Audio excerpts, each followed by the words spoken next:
Yan ang ramen loaded. Limot na naman ang diet nito, guys. Ito partner. Ramen tayo. Tadakimasu minasang. Sama ng tingin nung nasa kabilang table na Japanese. Siguro sa isip-isip niya.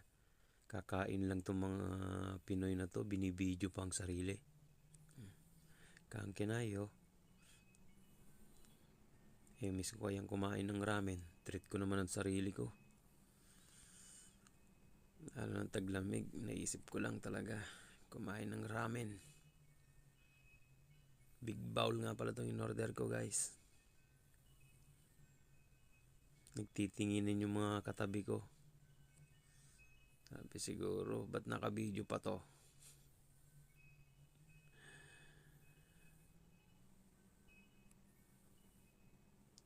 Sarap, pahigop nga ng sabaw.